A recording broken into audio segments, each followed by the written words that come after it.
This is BreakPoint This Week, a weekly briefing on faith, culture, worldview, and mission with John Stonestreet, president of the Colson Center for Christian Worldview.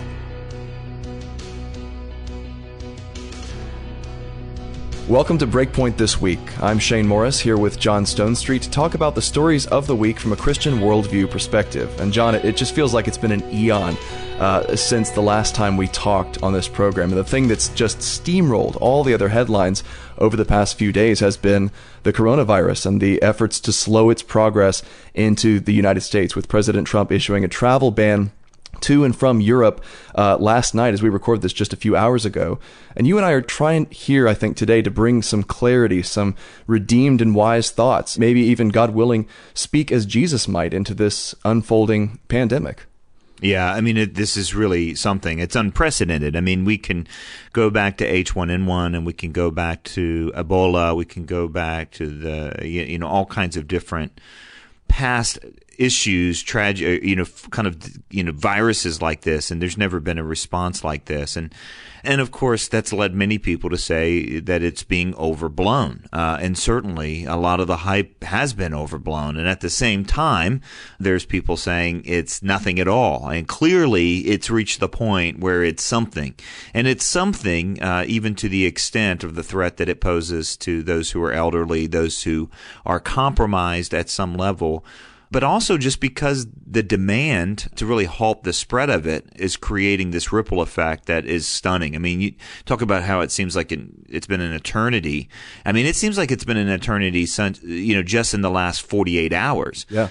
Where, things went from being, we might have to cancel this, to almost an expectation. And of course, all of that escalates, right? I mean, a few people hoarding toilet paper means everybody has to hoard toilet paper.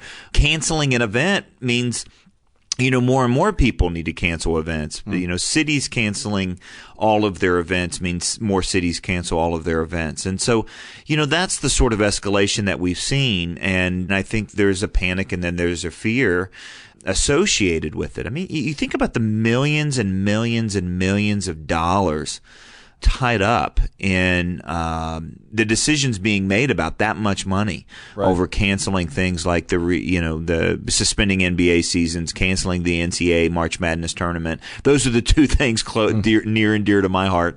But also most public schools, so many conferences. It's really been a stunning week, and it's escalated so quickly. That's really been, I think, the stunning part about it. Well, it has, John, and I watched in the midst of this the different reactions, and I think there's two sets of very, very different reactions. The wise and prudent and righteous reactions, and then there are the ones that I think are just unchristian or foolish or counterproductive. You mentioned the first one, which is panicking, whether it's hoarding toilet paper or cashing out your 401k or acting in general from selfish motives and living in fear and forgetting that God is sovereign, He's on His throne, and that He works all things together for good for those who love Him. But I think the response I've actually seen more of that's very unhelpful is this is a hoax response. We've seen a lot of this in the last few days from talk radio hosts, from people spreading memes on Facebook and Twitter, even to some extent from President Trump. And it's been clear for quite some time now that this is not a hoax. Coronavirus is real. This isn't the flu or the common cold. It's significantly more serious, and it has the potential to rapidly spread and to overwhelm whole healthcare systems, even as we've seen in Italy, where cases, I think, have multiplied exponentially and fatalities are now over something like 1,000 people. And the doctors there are literally having to decide, who gets ventilators and who suffocates. And we need to tell the truth about this as Christians. That's one of the 10 Commandments. And in this case, choosing, I think, lies and conspiracy theories could cost many vulnerable people their lives. So that's a really unhelpful response. And there are others we could talk about, but yeah, I think it's a crucial moment right now as we see things locked down, as we see major league games and professional sports canceled, as we see travel banned to Europe, to respond to this as Christians from our core convictions, from truth, not out of fear or panic, and also not out of a desire to minimize or to pretend this thing is not real. I think as American Christians, we don't oftentimes have to really be tested, like, is our faith right now placed in God? or in something else. Our brothers and sisters around the world, wrestle with that certainly a lot more frequently. I mean, we've actually seen throughout church history the church being at its best, and we say this over and over and over on BreakPoint when it's running into the plague, not away from it. We saw Chinese Christians in the early days in Wuhan doing the same thing, providing help, providing care, running into the virus, not running away from it. But also, also being wise in terms of not, gathering together as, large groups of people or anything like that. But at the same time, having to really kind of set their feet down on, listen, is God in control of this or is he not? We often say around the Colson Center something that is a quote of Chuck, which was a quote of Richard John Newhouse, which is despair is a sin. And, panic is a sin. Fear is a legitimate, I think, human reaction, especially in a culture like ours where there's so much information flying around moment to moment and the needle seems to be moving and you're not sure what's true, what's not true. And, that's really been the situation that we've had. And at the same time, fear, that emotion, that uncertainty is not the same thing as panic. And I think we're at a place now where we're going to have to kind of wrestle with how do we respond. We've been asked a lot about that. I've been thinking a lot about that, because that's kind of what we try to do every day on BreakPoint is say, okay, well, here's the headline. 48 hours later, after everyone's lost their minds, let's calm down. Let's think about how to think about this well from a Christian worldview. And not only how do we think about it, but how do we act? And this one is a real live one because it is such a moving target on the details. But I think there's at least three things that we can say. And it comes from what we've seen from our brothers and sisters in the past and other times and in other places, but in similar sorts of vulnerabilities. And the first is that, look, is God in control or is he not? I mean, we all know that he is, and we say that he is. But really, we live in a cultural moment, post-Enlightenment, kind of deep into kind of the modern era, where really we think that control is given to us by the conveniences of modern society and technological development. Right. We pray, but we really think that salvation is going to come either from Air Force One or from the local emergency room or, something like that, or our technological gadgets or something like that. So when it really gets down to bare tax and we realize something we said last week, which is how vulnerable we are, we really have to kind of, I think, come back to where is our faith? Where is our hope? Where is our trust? Yeah. It is ultimately in God. The second thing is that the church has always excelled at victim care. I don't know what victim care looks like in this situation. I mean, certainly our brothers and sisters that are in the throes of helping people who are suffering, and we've seen that particularly, I think, internationally in more vulnerable situations where the healthcare industry is overwhelmed. And we may see that here. I think more likely we'll see than victim care looks like how do we help those who have been financially disenfranchised by the sorts of reactions to this. I think we'll probably more likely see it in caring for our own loved ones and our own people, inside churches. Very likely that we'll all know someone infected or affected. Right. And especially those who are most vulnerable. I think it was David Beauchamp who had a great piece in Mere Orthodoxy on Friday or Thursday. And he said that, we love the most vulnerable, those with immunodeficiencies, those who are older, those who can't cope with the virus the way that a lot of younger people will be able to, shrugging it off. We love them by following basic sanitation procedures, by practicing the kind of social isolation that has proved effective against the virus, making sure that they're not placed in danger, and then just even thinking about them, being considerate. He says that love your neighbor should mean a lot more than saying, well, I'm young, I'm healthy, I've got a good immune system, and I can probably sleep this off. Yeah, and that's going to be a tough balance, isn't it? I mean, it's going to be a tough balance to not live out of fear, but also live out of respect for others. And I think that is a struggle. We're thinking through that in terms of, the places I've long been scheduled to go and speak and teach. And what does that look like? And what does that look like for our own office staff and that sort of stuff? So we're wrestling through that. And like I said, it's a moving target. We've had a number of things. We're committed to do the right thing, whatever that is. And I'm not sure, there's not handwriting from the sky. The third thing, though, that I think is really important, and I was really challenged by an article that was sent around our editorial team. And again, come to breakpoint.org and we'll link to all the resources that we can find here, including some of the BreakPoint commentaries that we've already done. But there's a historical footnote that some of the great art in history came out of some of the worst times, even in the times of, where the plague wasn't just a 1-year thing, it was an annual thing for, several years. And in the midst of that, kind of the ominous feeling that it could be you next. Some of the great beauty, some of the great art came out of that. And that's a really remarkable thing. And of course, many of the people that, we're not just talking about great art, but great sacred art, that there was a clamoring for beauty, that nevertheless, in the midst of this darkness, there's still beauty in the world. There's still hope. There's still, and sometimes even beauty through it, not just beauty in spite of it. And I think that's going to have to be something that Christians learn in terms of what art are we producing? What stories are we telling? What books are we writing? What are ways that we can actually remind people that the true story of the world is that evil doesn't have the last and final say, and that sickness is not the final chapter of the human condition, and just some of these things that would almost seem perhaps at times inappropriate during times like this, but actually maybe it's what the world needs. And to me, they're not. They're not inappropriate at all. You're right. We need beauty more desperately in moments like this and reminders of the transcendence of God's goodness than at any other time. It makes me think of the scene in The Return of the King where Frodo and Sam are on the slopes of Mount Doom, and they start having a conversation about the taste of strawberries.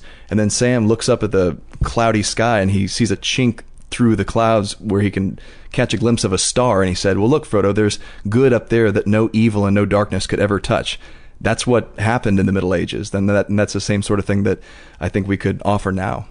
Yeah, we're going to look for some of those specific stories and specific artists, and of course, we have some kind of resident historical experts to help us, and we hope to tell those stories here in the months to come. But even as we're pointing that out in history, we had an incredible story, Shane, that really went unnoticed right here in our own country. A different sort of tragedy, of course, the tornadoes that went through Nashville, a town that I have had some connections with. You've had some connections with, really a happening sort of place, one of the most popular cities to move to in America, actually. But at the same time, we know the tragedy, number of buildings, number of deaths, it was really on the high end for what you hear during kind of tornado season. But, right. But one of the interesting things is they've been overwhelmed in the days following with volunteers. In other words, more people want to help than they need to have help. Yeah, they've had the relief organizations have had to say, stop, take a day off, get out of line. It's okay. We've got enough volunteers. Don't bring us any more water, blankets, etc. We just got to process the stuff we've got. It's amazing.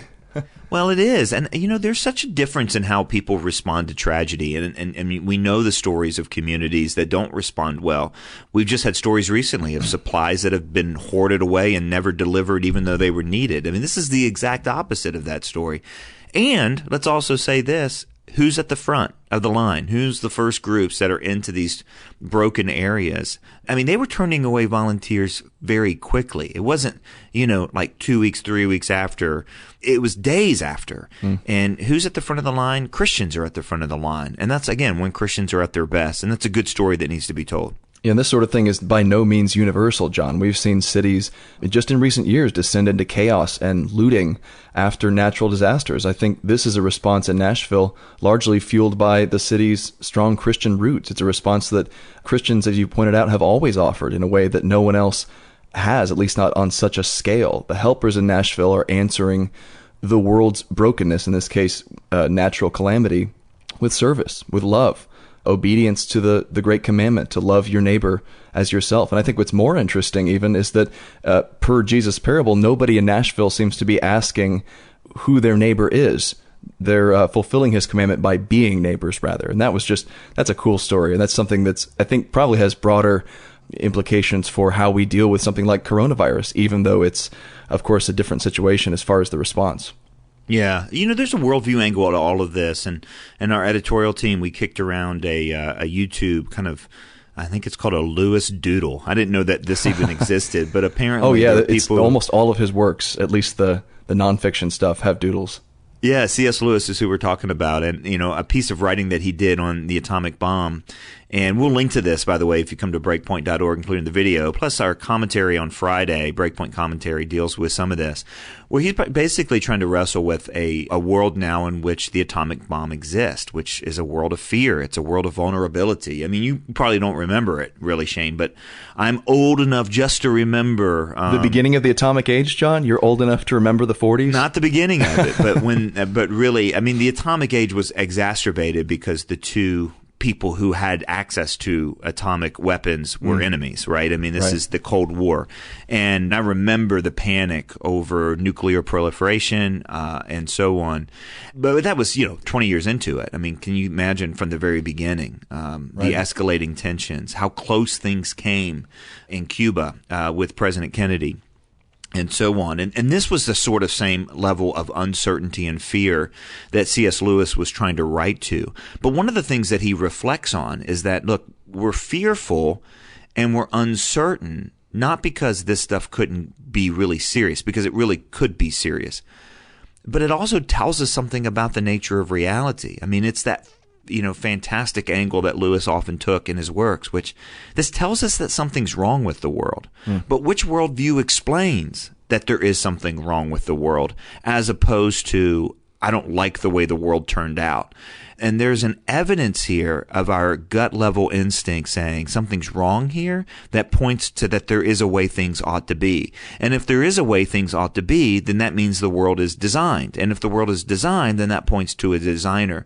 So there's some worldview questions, and there's some worldview revelations that things like the uncertainty of natural disasters like tornadoes in Nashville, or the coronavirus, which would be sickness around the world. This stuff points to something we should know about ourselves.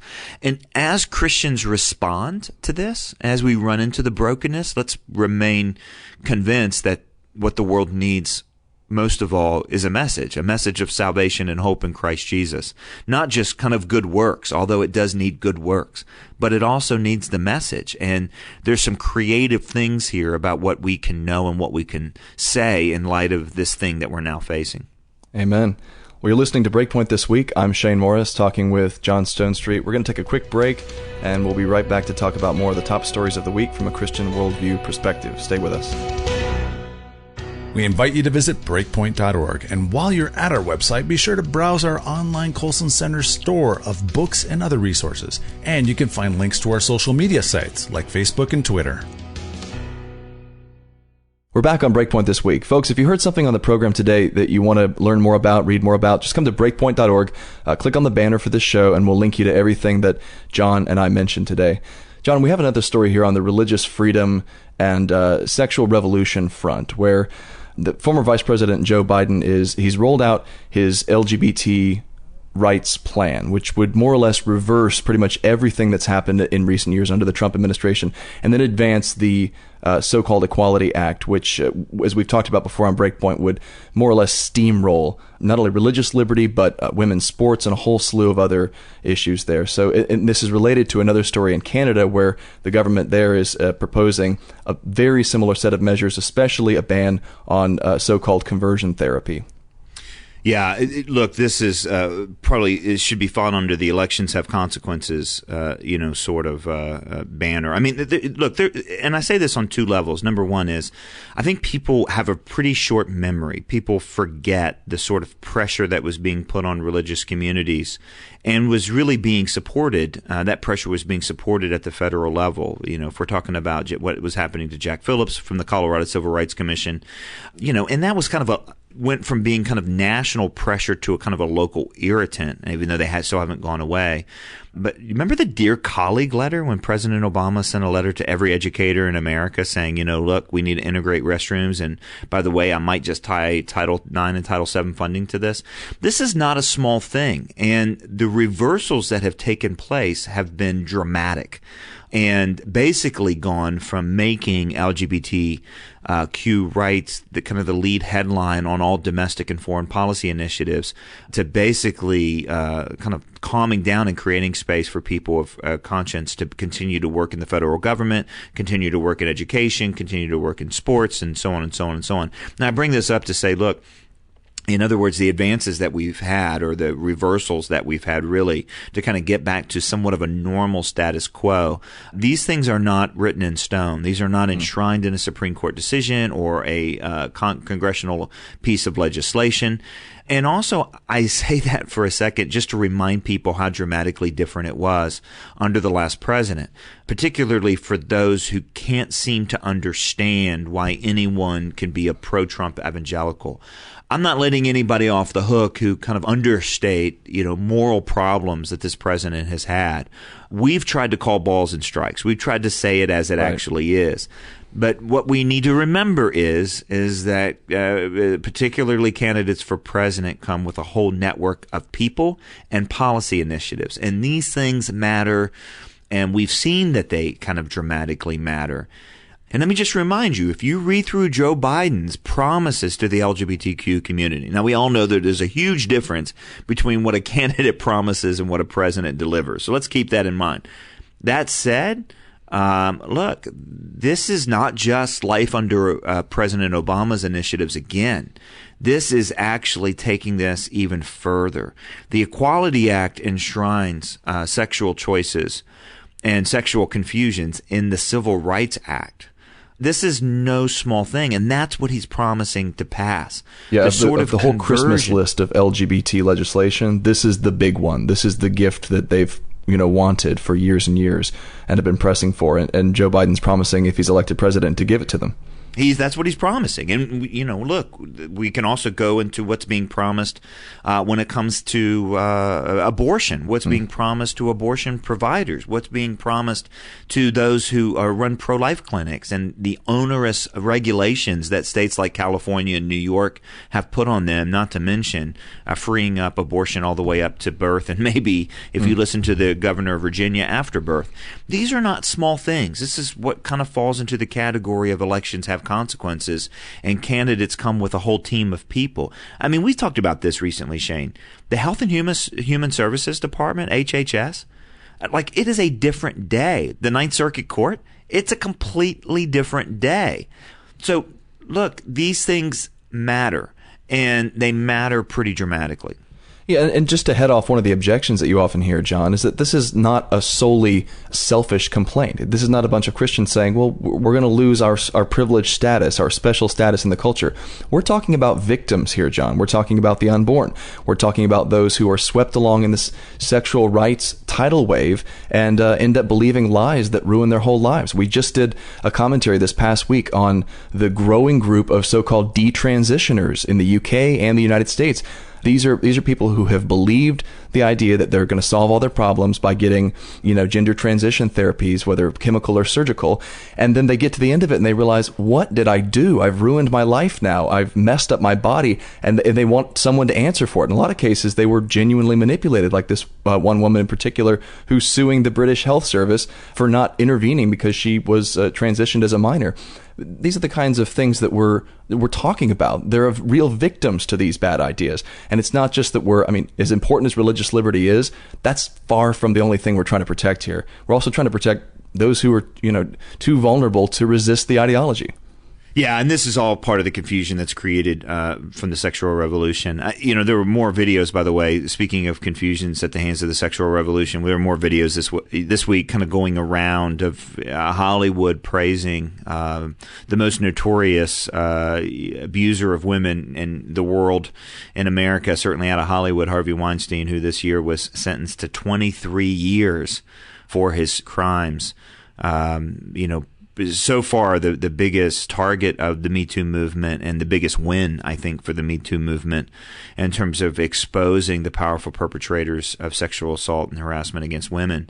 And, but this kind of underscores the confusion of how women have been told to behave in Hollywood. And then when they do, it's being used against them in ways to get roles and so on. And Weinstein was the master of this and abused women in ways that impacted them for the rest of their lives. It's kind of the next chapter of kind of the great reckoning that we're dealing with.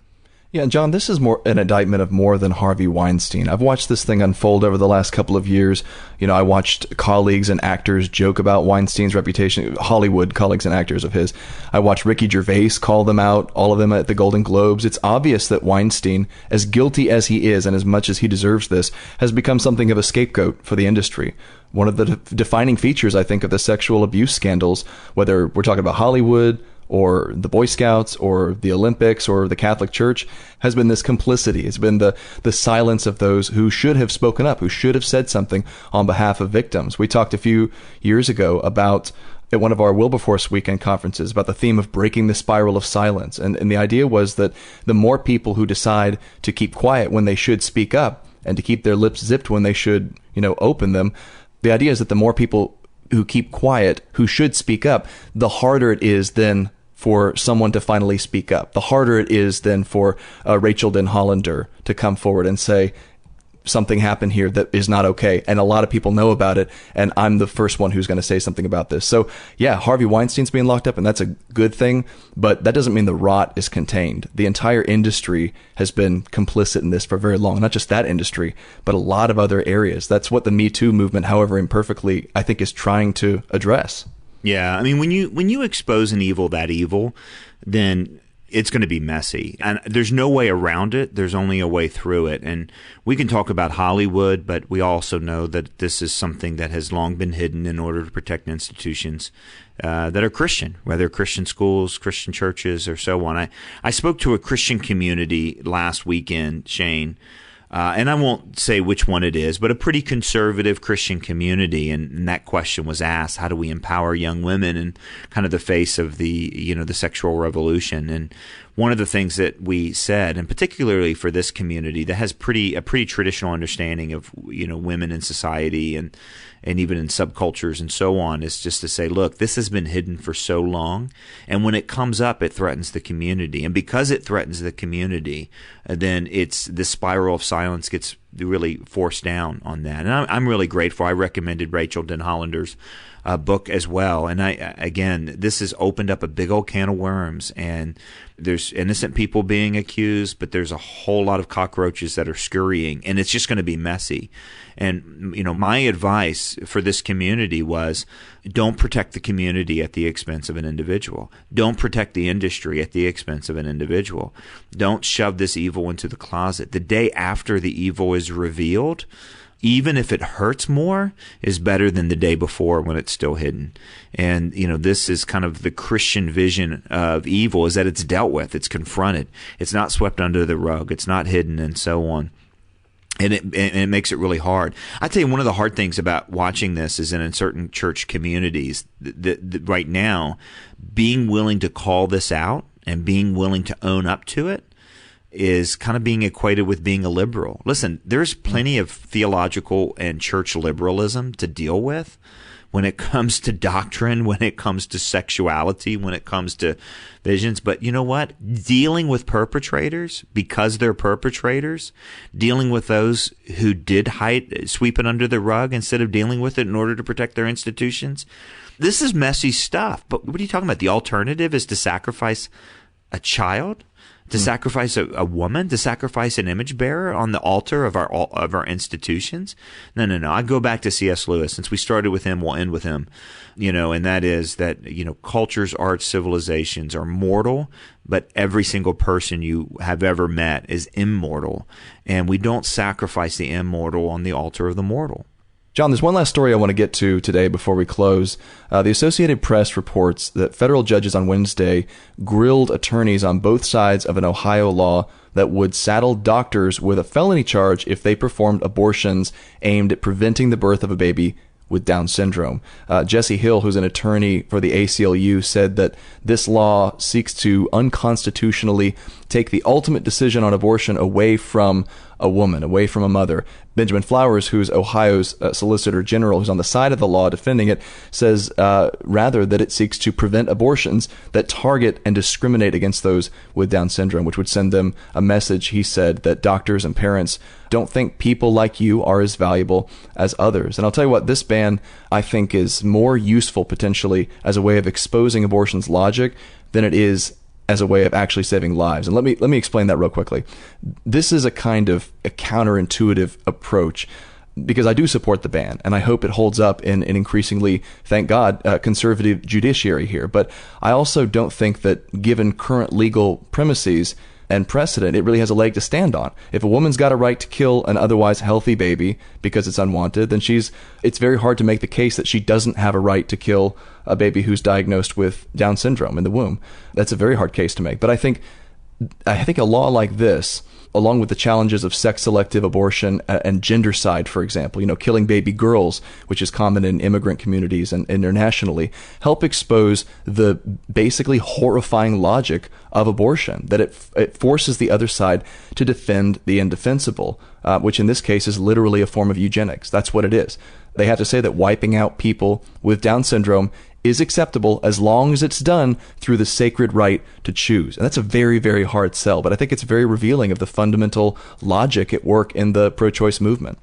Yeah, I had very similar thoughts in that, look, every young baby in the womb with Down syndrome who's protected by this law, then that's an actual win, right? Amen. But at the same time, also realizing that, the norm in America is you can get an abortion if you want to, quote unquote, balance your family. In other words, you've had too many boys and now you want a girl. Or you've had too many girls, now you want to have a boy. Or you did, basically the in vitro fertilization and you have too many, embryos that have, stayed alive in your womb, and you don't want 3 triplets. You want just one. You can do what's called embryo reduction. All of this is the same thing, right? Unless there's something fundamentally wrong. And we already know, for example, that not only do children with Down syndrome report higher than average rates of personal happiness, but their siblings actually like them better than siblings usually like siblings. I mean, there's no quality of life here at question except inconvenience. And the question then we're going to have to face is inconvenience enough to say that another child or another human being is not valuable and that someone should have the right to take their lives? And that's going to have implications. The ripple effect is going to be, I think, across the board. I think the inconsistency here is loud, and I think this sort of precedent, because it really works both ways, right? If it's okay to take the life of somebody because they're inconvenient, then we need to scream, loud and long about how that's essentially eugenics with the legal cover. If this law stands, then we need to go to the next vulnerable community and say, look, if it's wrong to take the life of someone who's with Down syndrome just because they have Down syndrome, you know what? It's wrong to take the life of someone who's a female just because they're a female, or any other sort of condition that has the sort of inconvenience tag kind of placed on it. So, this is something that we need to pray about. The other thing I'll say too, Shane, is, of course, we've got something really big happening at the Supreme Court. Just recently, oral arguments were heard in testing a Louisiana abortion restriction, which basically Louisiana passed a law similar to the Texas law, which said that abortion doctors needed to have admitting privileges at hospitals within 30 miles. And that was struck down in Texas because of the effect that it would have in closing abortion clinics and creating undue burdens on a woman's right. What's interesting about this case is even though the language is the same, the situation on the ground is so different between Louisiana and Texas. So in Texas, it would have closed probably about 70% of the abortion clinics. In Louisiana, maybe 30% of the women seeking abortion would be affected. Maybe one doctor would have a hard time, finding those admitting privileges. In other words, the situation on the ground means it wouldn't have as much of an impact. So it doesn't have that sort of undue burden as it's been defined by the Supreme Court. What it's pointing to is if the court comes back and rules and says, well, listen, on the case on the ground here in Louisiana is different than the case on the ground here in Texas. Now we know that we have a court that will consider very carefully the differences community to community to community, which this underscores something we've been saying since the court's been remade, that this court is unlikely to do a whole overturn of Roe v. Wade. What we know about the Supreme Court is that they're unlikely to reverse things that they've already ruled on. Secondly, that they're unlikely to do sweeping rulings. They're going to do more narrow parsings and let the culture kind of work itself out. We've seen that with Jack Phillips. We've seen that with other cases as well. All this means, you know what, Shane? The court's not going to take care of Roe v. Wade. Local activism becomes more important than ever. Local caring for pregnant women become more important than ever. This is an Ohio law. If this goes, then it can go to the next state and the next state and the next state and the next state. Listen, this is no time to sit on our haunches and wait for the court to solve our problem. And this is exactly the kind of smart pro-life work, I think, on a legislative level that's gonna win the day, that will win the day if it succeeds. Whether it's admitting privileges or the Pain Capable Act, or dealing with gender selective abortions or eugenic type abortions, like with the Down syndrome thing. The strategy that unites all of these, and I think is a very effective strategy, is to force the other side to defend the indefensible. They have to say, well, abortion clinics don't have to be up to basic medical standards. We won't kill babies after they can feel pain. Okay, well, let's do that. What about before they can? What about they're still a baby? It reveals the fundamental question that Scott Klusendorf always comes back to, and he's so good about this, a pro-life apologist, where he says the only question that really matters in abortion is what is the unborn. All the other stuff is distractions. All the stuff about back alley abortions and your different regulations and why you're getting an abortion, it's all a distraction. The really important question is, what is the unborn? If it's a person, then you can't intentionally kill that person, regardless of what your reason is. If it's not a person, then none of this stuff matters anyway. It's just a blob of tissue. Yeah, indeed.